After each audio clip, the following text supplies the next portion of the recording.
Good morning, day 74. It's warm enough. I've got the jacket on. It's like the cusp of being chilly, but not quite warm enough to have the jacket fully zipped up. But anyway, so, I'm so excited. That's what's so, and I don't even know where to start. I think I could camp out for a week here or more. I can see why so many books are written about the book of Nehemiah. That is, what I dove into this morning, the first 8 chapters. And it's not a long book either, but man, Nehemiah was a dude with a clear vision, all the great qualities of a leader, and he, on purpose, like, he got it done. There was no getting this guy off track. And the way he was able to rally those, not just rally them, but like they were as excited as he was. Like they were all in. They were all in for the rebuilding of the walls of Jerusalem. That is what the book of, or at least the first part of the book, is about. And you're going to have to bear with me today because I'm a nerd. I'm such a nerd. And my brain can go some places and take license and creativity. So I'm going to take you into my brain a little bit with Nehemiah and the concept of leadership, but applied to the self. So we're going to get conceptual, metaphorical, all the things. So in a nutshell, for the first book of Nehemiah, I'm just going to kind of set it up from the Bible, from the, the actual book, and then take you on a tour into my brain. Okay, so Nehemiah gets news that although the temple had been rebuilt, the walls of the city of Jerusalem still were not rebuilt, had holes in them, they were in danger. And Nehemiah was the king's cupbearer. So right there, that tells you a lot about him, because that was, back in those days, you had to have the king, that was like one of his most trusted people, because kings got poisoned all the time. And if you were the one serving the king his cup, you had to be trusted. So right there, that's an important nugget. But he is just so distressed by the news of the condition of the walls of Jerusalem. He prays, he feels led, and even asks for the Lord's blessing to talk to the king, and asked to go to Jerusalem and lead the people in rebuilding the walls. And the king does bless him. And I mean, he was bold. He asked for God's favor in this. He's like, I don't know if this king is going to listen to me, but I know you can make that happen for me, God. And I know, and I want your blessing in this. I'm going to show you. Look how beautiful this is. Those of you that aren't listening, are not watching, but listening, it is a very cloudy, overcast morning here, but there's a break in the clouds and the reflection of the sun coming through the clouds, the geese flying, and the reflection on the water is just heavenly. Anyway, back to leadership. Okay. So Nehemiah goes through all the sections of the walls. He gets people like focused and on mission, like everybody, even like in one family, it was the daughters that were building right beside their father, the priests, like everybody. He got everybody excited about this. He put a plan together. He arrived in Jerusalem, and then it says one night he went out by himself with a couple of other people and really took like a survey of the wall, what was needed. Then he put a plan together. He got everybody excited about it, like, we've got to do this because this is what protects us and is going to protect the temple. Like, this is mission critical. We've got to get this done. And the people were afraid. They had people against them. They named a few of them. Oh, I'm going to get the names wrong. Tobias. Anyway, there were a few leaders that were out around in the land that were not in favor of this happening. And they were constantly threatening and trying to stop the building of the wall. But rather than backing down, Nehemiah just said, hey, God is with us. We're going to be okay. He didn't dismiss their thoughts. You know, he affirmed them. He said, I get it. I know it is scary. You're right. Here's a sword. We'll all work with swords attached. It even describes he himself sleeping in his like gear all the time. So he was always ready for battle. He put a plan together of trumpeters and ways to communicate from different parts of the wall. And if you hear the trumpet blasting, we're all going to go to that part of the wall and we're going to defend it. So that's, you know, he really like listened to the people. He got them excited. Like, even as I was reading it thousands of years later, I'm like, we need some Nehemiahs in our world today. Let's all pray and raise up some Nehemiahs. But I'm like, I'd work for this dude. You can just feel it when you're reading that he, yeah. And even at times when they were getting overwhelmed, and then they were coming to him with stories of, we've been unfairly taxed during this time. We've had to mortgage our land. We've had to sell our kids into slavery because, you know, to earn money to buy food, to our own like governors, our own government. Like, we can't. Now you're asking us to do even more. And he didn't dismiss them. He said, oh my gosh, that is wrong. And he went to the leaders and said, these are our brothers and sisters. These are our families of, you know, we're all in this together. And why are you treating them this way? You've got to relieve them of their debts, cancel their debts. This is not right. Even though they were probably following the rules, following the law, Nehemiah could see beyond that. And he was like, this is not right. You are gonna listen to these people. We need them, and we need them to want to build this wall. And this isn't the way to do it. We're not gonna punish them and then demand that they help us. Like, that is not how this is gonna happen. We want them to be invested and wanting to build the wall because we know that we're for them, they're for us. Like, this is a mutually beneficial thing that we're doing here. And we're going to show that we see them, we hear them, we are for them. And so no mixed messages with this leader.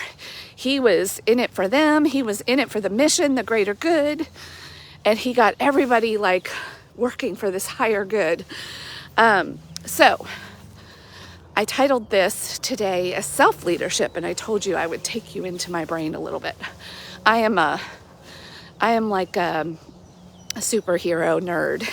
One of the things I really love to watch on TV is kind of my brain candy, are all the different Marvel and DC shows on Netflix. Currently, I'm watching The Flash as of the time of doing this. And in The Flash, and a lot of the DC, if you watch any of that, or maybe your kids do, or grandkids, whatever, there's this concept of the multiverse that's happening. And there's also different Earths. And there's different versions of you on the various Earths and all these different possible timelines, or not just possible timelines, but also real timelines that are happening simultaneously. And we don't have awareness of this, except they do gain the awareness of it, and then they can kind of call on and go to different Earths and whatnot. But even in psychology, there is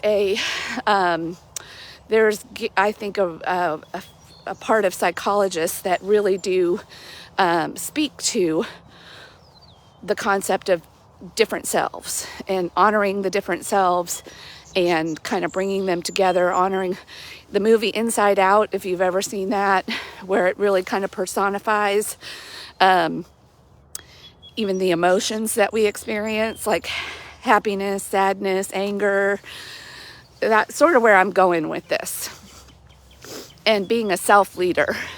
And many of us don't lead ourselves in this way, really acknowledging that there are all the different emotions that have to work together, all the different selves and the possible selves, the future self, the past self, the current self, and kind of having a community of selves, or a council of selves.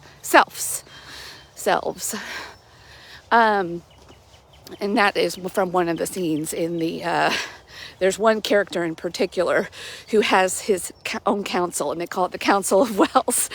And whenever they need extra help, they call the council together. But I think this is like what we need to do with ourselves. And a lot of us, when we are going through trying to change something in our lives, we just do it through sheer willpower, and we don't talk very nicely to ourselves or parts of ourselves. We try to suppress them, fight against them, like there's this ugh. And then we wonder why we don't have long-term success, because we're not being good self-leaders. We really do need to acknowledge all the parts of ourselves, all of our memories, all the stories that we've told ourselves. It takes time. It takes work. It takes effort. And a lot of us don't want to do this part of the work. And I'm doing air quotes right now. And this is where you can kind of sort of untangle a lot of things that might be holding you back by acknowledging yourself, your parts of yourself, and not fighting against yourself, not leaving holes in your walls, because that is what will happen. You might be over here fortifying one part of you, one part of your wall. Meanwhile, the rest of your wall is crumbling or has holes in it or gaps, and the workers over there have quit because, hey, good morning. The workers over there have quit. They're like, hey, you're not paying any attention to me over here. I am hungry. I'm tired. I am not doing this. There's nothing in it for me. So why am I doing all this? You can see where I'm going with this analogy, that really the walls are our thoughts, collectively. And a lot of us have warring thoughts. We feel like sometimes we have multiple personalities. We wake up in the morning, like right now, rise and shine and on fire. And by 6 o'clock this evening, I could be like, I'm too tired. I can't do it. Let's just eat a bowl of ice cream or whatever it is.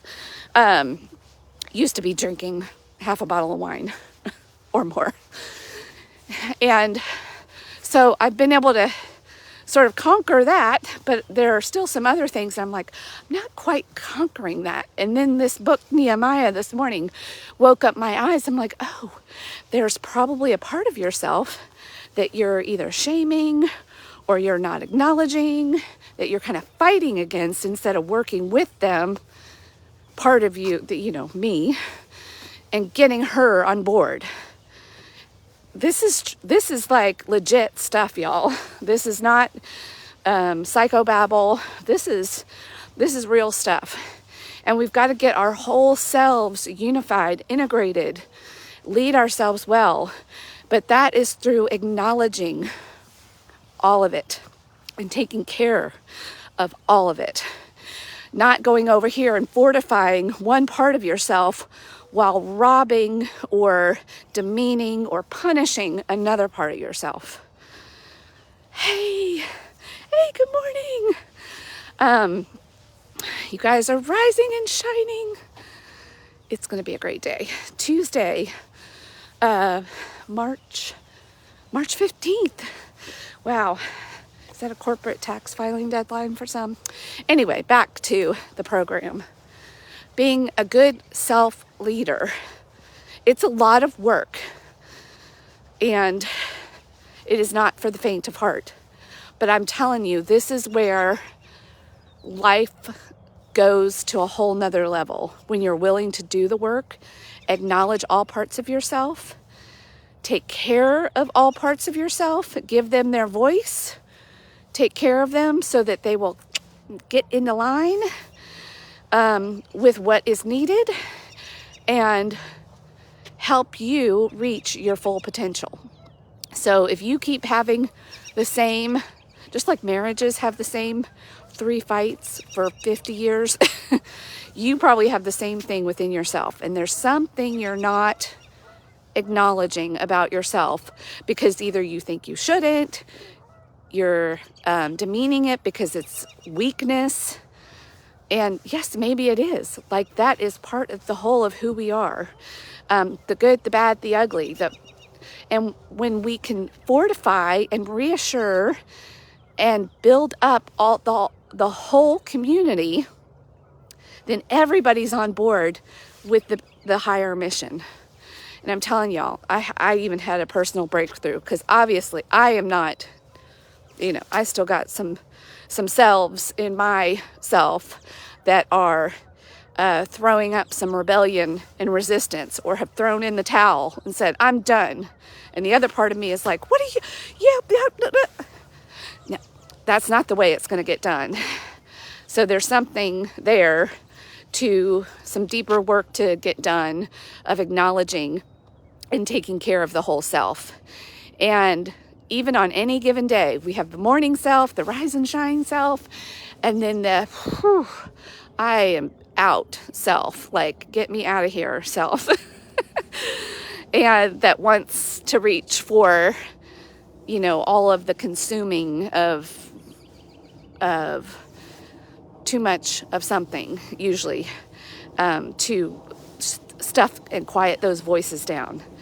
But if we can live our daylight hours a little bit more in balance, maybe you need more margin in your schedule, more meditation, more prayer, more nourishing food, more movement, more exercise, more time to just reflect and be. We're human beings before we're human doings. In order to be the human doing that we want, we've got to be. We've got to be with ourselves fully, with your whole council of selves. Anyway, so that is what I personally got from Nehemiah as a personal application that I'm going to do some work on and examining, looking at my walls, my thoughts, and seeing where there's some holes. And then asking why. That's what Nehemiah did. He asked why. He didn't just say, he wanted to know the whole story so then he could go and address the root cause and fix it.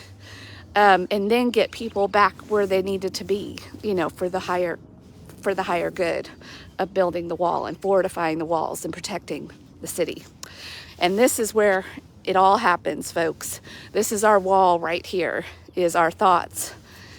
And if you've got a lot of competing thoughts or strong thoughts in one area, but holes in your wall in the other area and other toxic thoughts, go and ask why. Acknowledge, take care of that part of yourself instead of punishing or shaming or, all the things that we do. We're so mean to ourselves.